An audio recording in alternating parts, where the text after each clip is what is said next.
Hello students, welcome to Jio future. আজকে আমরা HS ABTA test paper থেকে লাস্ট যে চ্যাপ্টারটি রয়েছে ভূগোলের এসি 294 294, সো সেই চ্যাপ্টার থেকে আমরা যে সমস্ত প্রশ্নগুলো এসএ কিউ এবং এমসিকিউ রয়েছে সেগুলো তোমাদের সামনে আলোচনা করে দেবো। তো তোমরা এসি 294-এর প্রথমে যে 21টা প্রশ্ন রয়েছে এমসিকিউ, প্রথম প্রশ্নটা দেখো, রয়েছে বহির্জাত প্রক্রিয়ার প্রধান শক্তি হলো। তাহলে এটা তোমরা সবাই জানো, যেটা হচ্ছে বহির্জাত প্রক্রিয়ার প্রধান শক্তি সৌরশক্তি। নেক্সট, যে স্তরে মৃত্তিকার কণাগুলি পৃষ্ঠটানের প্রভাবে জল দ্বারা সিক্ত থাকে তা হলো কৈশিক স্তর, যেটা ভাদর স্তরের শেষ স্তর, সেই স্তরটা হচ্ছে কৈশিক স্তর। যে স্তর থেকে সেই স্তরটা সম্পৃক্ত স্তর থেকে কিন্তু পৃষ্ঠটানের ফলে সিক্ত হয়। আমরা প্রথমে যে প্রশ্নগুলো এমসিকিউ রয়েছে সেগুলো তোমাদেরকে দেখাচ্ছি না টেস্ট পেপারটার, তোমরা টেস্ট পেপার থেকে মিলিয়ে নাও। এই প্রশ্নগুলো রয়েছে 21টা প্রশ্ন, আর এসি 295-এর যে এসএ কিউগুলো রয়েছে সেগুলো কিন্তু তখন তোমাদেরকে দেখিয়ে দেবো। এখানে লেখা আছে এসি 295 পাতা থেকে যে এসএ কিউগুলো সেগুলোই, আর আমি এমসিকিউগুলো জাস্ট বলে দিচ্ছি। যারা সারা বছর পড়েছো তাদের কোনো অসুবিধাই হবে না, যেরকম প্রশ্ন আছে, কিন্তু যারা পড়াটা একটু ঠিকঠাক করোনি বা করার সুযোগ পাওনি তারা একটু মিলিয়ে নাও, বা তোমরা এগুলো দেখো। এই প্রশ্নগুলো তোমাদের পরীক্ষাতেই কাজে লাগবে। এই প্রশ্নগুলো খুবই ইম্পর্টেন্ট এবং এই প্রশ্নগুলো ঘুরিয়ে ঘুরিয়ে প্রায় প্রতিটি টেস্ট পেপারে এই ধরনেরই কোশ্চেন রয়েছে। নেক্সট 3 নম্বরের প্রশ্ন রয়েছে যে গ্রেড কথাটি প্রথম কে ব্যবহার করেন, তাহলে এটি হবে অপশান সি, জি.কে. গিলবার্ট। আম্লিক মৃত্তিকার পিএইচ এর মান 7-এর বেশি হলে সেই মৃত্তিকার প্রকৃতি কী হবে? ক্ষারীয়, অর্থাৎ 7-এর মানের বেশি হলেই পিএইচ স্কেলে সেটা ক্ষারীয় হয়ে যায়, আর 7 থাকলে সেটা হচ্ছে প্রশম বলা হয় বা নিউট্রাল, এবং 7-এর কম থাকলে তাকে বলা হয় আম্লিক। নেক্সট, লা নিনা এক প্রকারের শীতল সমুদ্র স্রোত, যদি এখানে থাকতো এল নিনো তাহলে হতো উষ্ণ সমুদ্র স্রোত। নেক্সট, সামুদ্রিক অবক্ষেপণের ফলে উপকূলে সৃষ্টি হয়, সেটা হচ্ছে স্পিট। বাকিগুলো দেখো, ভৃগু থেকে শুরু করে জিও, স্ট্যাক সবই হচ্ছে সঞ্চয়জাত ক্ষয়জাত ভূমিরূপ। ভৃগু হচ্ছে ক্ষয়ের ফলে সৃষ্টি হয়, জিও ক্ষয়ের ফলে সৃষ্টি হয় গুহার ছাদ ধসে গিয়ে, স্ট্যাক জিও থেকেই আবার স্ট্যাক সৃষ্টি হয়, সমুদ্রের মাঝখানে যে থামের মতন বা পিলারের মতন যে ভূমিরূপগুলো দেখতে পাওয়া যায় ক্ষয়ের ফলে সৃষ্টি হয় গুহার ছাদ ধসে যাওয়ার পর, অর্থাৎ জিও সৃষ্টি হওয়ার পর তাদেরকে বলা হয় স্ট্যাক। যদি জোয়ারের সময়ও তাদেরকে দেখতে পাওয়া যায় এই তাহলে সেটাকে হচ্ছে স্ট্যাক, আর যদি জোয়ারের সময় ডুবে যায় তাদেরকে বলা হয় তাহলে স্ট্যাম্প। এরকম ভাগগুলো রয়েছে।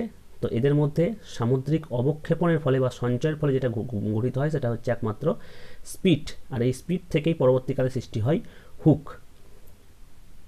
নেক্সট, স্বাভাবিক ক্ষয়চক্রের শেষ সীমা হলো সমুদ্র পৃষ্ঠ বা সি লেভেল। নেক্সট, কেন্দ্রবিমুখ জল নির্গম প্রণালী গড়ে ওঠে গম্বুজাকৃতি পাহাড়ে। পৃথিবীর বৃহত্তম নাতিশীতোষ্ণ তৃণভূমি হলো স্টেপস।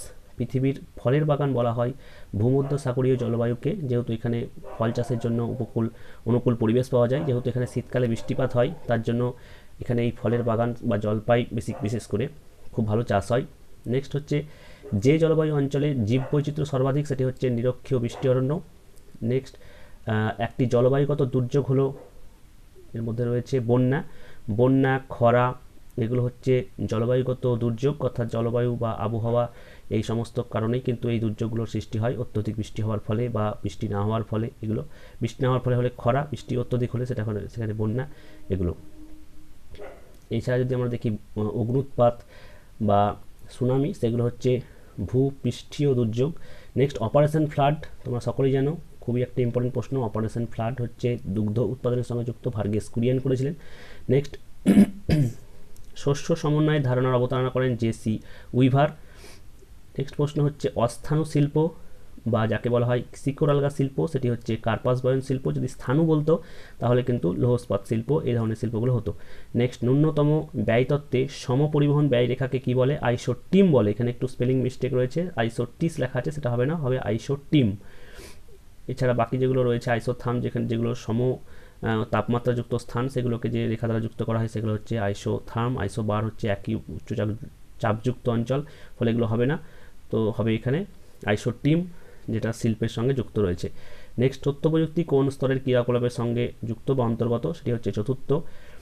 অর্থনৈতিক ক্রিয়াকলাপের উন্নততর ক্ষেত্র কোনটি? কুইনারি অ্যাক্টিভিটিস, যেটা সবার শেষে রয়েছে। মহানগরের ন্যূনতম জনসংখ্যা থাকে 10 লাখ জন। নেক্সট প্রশ্ন হচ্ছে, জনবিবর্তন মডেলে যে পর্যায়ে জনসংখ্যা বৃদ্ধির হার সর্বাধিক তা হলো দ্বিতীয়। ভারতের সিলিকন ভ্যালি নামে খ্যাত বেঙ্গালুরু। এই প্রশ্নটা একটু ভালো করে দেখে রাখবা 2 নম্বরের জন্য। সিলিকন ভ্যালি কাকে বলা হয়, ব্যাঙ্গালুরুকে কেন বলা হয়? যেহেতু ক্যালিফোর্নিয়ার স্যান্টা ক্লারা যে উপত্যকা রয়েছে সেখানকার সিলিকনের উপর ভিত্তি করে সেখানে সবচেয়ে বড় আইটি ইন্ডাস্ট্রি গড়ে উঠেছে। একই রকমভাবে আমাদের উপত্যকা না দেখা গেলেও একই রকম ভারতবর্ষের মধ্যে সবচেয়ে বড় আইটি ইন্ডাস্ট্রির হাব গড়ে উঠেছে ভারতবর্ষের ব্যাঙ্গালোর শহরে, তার জন্য ব্যাঙ্গালোরকে বলা হয় সিলিকন ভ্যালি। এই প্রশ্নটা কিন্তু আগের বছর পড়েছিল তোমাদের বেলাতেও, কিন্তু আবার রিপিট করতে পারে কারণ কোশ্চেনটা খুবই ইম্পর্টেন্ট। নেক্সট আমরা চলে যাচ্ছি এসি 295 পাতায়, যেখানে তোমার এসি কিউগুলো রয়েছে, সংক্ষিপ্ত উত্তরভিত্তিক প্রশ্নাবলী 14টা করতে হবে তোমাদেরকে এখান থেকে, এবং এই প্রশ্নগুলোর উত্তরের জায়গাও ফিক্সড করা থাকবে। তোমরা চেষ্টা করবে এই সমস্ত প্রশ্ন 1 থেকে 2 লাইনের মধ্যে শেষ করার, খুব সংক্ষিপ্ত উত্তর হবে এগুলোর। নেক্সট প্রথম প্রশ্ন হচ্ছে 2 এর দাগের 1-এর, কারেন্ট কি? অধিক ঢালযুক্ত চুনাপাথরযুক্ত অঞ্চলে দ্রবণ ক্ষয়ের ফলে যে অসংখ্য দীর্ঘ অগভীর পরীক্ষা সৃষ্টি হয় তাদেরকেই জার্মানিতে বলা হয় কারেন্ট। যেমন ভারতের বোড়া গুহা অঞ্চলে এরকম ধরনের কারেন্ট দেখা যায়। অথবা দুটি বহিজাত শক্তির নাম জিজ্ঞাসা করেছে, তাহলে হচ্ছে বায়ু, নদী, হ্যাঁ, এগুলো হচ্ছে সমুদ্র স্রোত, এগুলো হচ্ছে বহিজাত শক্তির উদাহরণ। নেক্সট, সমুদ্রের উন্মুক্ত অংশের দৈর্ঘ্যকে কী নামে পরিচিত? তাহলে সেটা হচ্ছে ফেজ নামে পরিচিত। এখান থেকে তোমাদের প্রশ্ন করতে পারে ফেজ কি? এই প্রশ্নটা কিন্তু খুবই ইম্পর্টেন্ট প্রশ্ন, তোমাদের বেলায় থাকতেই পারে এই ফেজ কি। তাহলে সমুদ্রের যে উন্মুক্ত প্রান্তর বা অংশ সেটাই হচ্ছে ফেজ। অর্থাৎ এইটার একটাই গুরুত্ব, যত এই ফেজের দৈর্ঘ্যটা বাড়বে তত কিন্তু সমুদ্রে যে ঝড়ের প্রকোপ বা সমুদ্রের তরঙ্গের কাজগুলো কিন্তু তত ভালোভাবে হবে। নেক্সট, অ্যাটল কি? সমুদ্রের অগভীর অংশে কোনো মৃত আগ্নেয়গিরিকে বেষ্টন করে যে প্রবাল প্রাচীর গড়ে ওঠে, বৃত্তাকার যে প্রবাল প্রাচীর গড়ে ওঠে তাকেই বলা হয় অ্যাটল, যেমন হচ্ছে ফিজি অ্যাটল। নেক্সট আমরা যাচ্ছি নদী গ্রাস কাকে বলে? পাশাপাশি অবস্থিত দুটি নদীর মধ্যে যোগসূত্র স্থাপিত হয়ে দুটি নদীর মিলন ঘটলে এবং দুটি নদীর জল একই নদী খাতের মধ্য দিয়ে প্রবাহিত হলে তাকে বলা হয় নদী গ্রাস বা রিভার ক্যাপচারিং, ইংরেজিতে বলা হয় রিভার ক্যাপচারিং।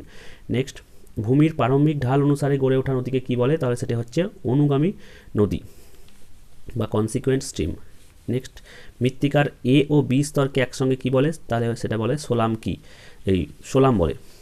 এখান থেকে আর একটা প্রশ্ন হতে পারে তোমাদের যে সোলাম কি, তখন বলতে হবে মৃত্তিকার এ ও বি স্তরকে একত্রে বলা হয় সোলাম। অথবা রয়েছে নাতিশীতোষ্ণ তৃণভূমি অঞ্চলে কী ধরনের মৃত্তিকা দেখা যায়? তাহলে চার্নোজেম বর্গের মৃত্তিকা দেখা যায়। নেক্সট প্রশ্ন, মোনেক্স কি? মোনেক্সের প্রথমে পুরো নাম লিখবা। মোনেক্সের পুরো নাম হচ্ছে মনসুন এক্সপেরিমেন্ট।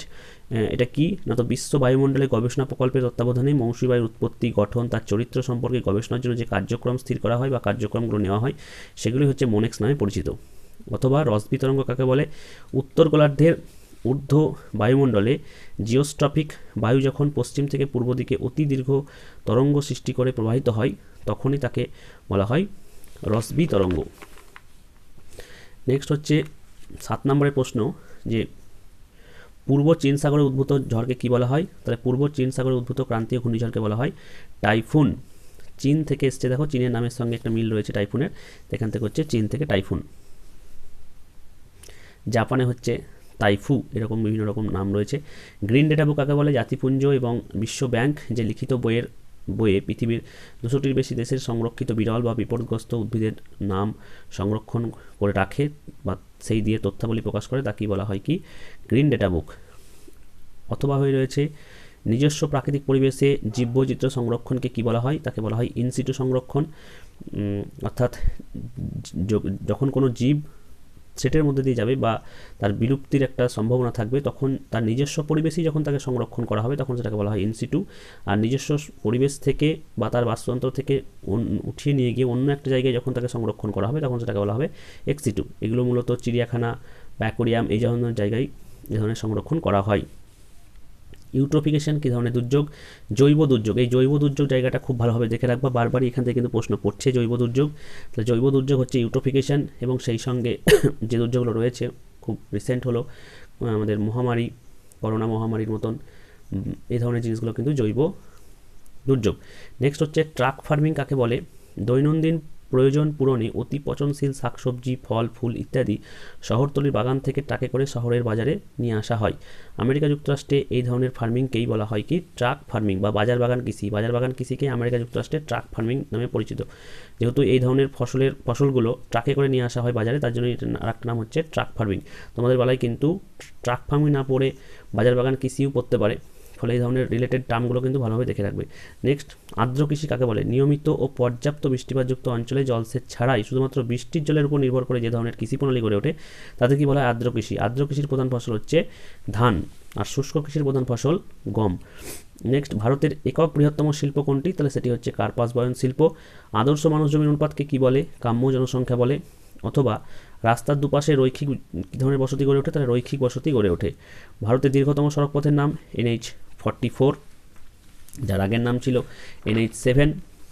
নেক্সট আমরা প্রশ্নে যাচ্ছি এবং এটাই লাস্ট প্রশ্ন। কার্যকরী অঞ্চল কাকে বলে? এটা অনেক বই লেখা আছে, ক্রিয়ামূলক অঞ্চল বা ফাংশনাল রিজিয়ন, একই জিনিস কার্যকরী অঞ্চল বা ক্রিয়ামূলক অঞ্চল। আর্থসামাজিক কার্যকলাপের ভিত্তিতে গড়ে ওঠা দৈশিক একককে বলা হয় কার্যকরী অঞ্চল, যেরকম হচ্ছে হলদিয়া শিল্পাঞ্চল, কলকাতা নগর অঞ্চল ইত্যাদি। অর্থাৎ কোনো একটা নির্দিষ্ট কাজের উপর ভিত্তি করে, নির্দিষ্ট কোনো উদ্দেশ্যের উপর ভিত্তি করে যখন অঞ্চলটা স্থির হয় তখন সেই অঞ্চল কি বলা হয়? কি কার্যকরী অঞ্চল বা ক্রিয়ামূলক অঞ্চল।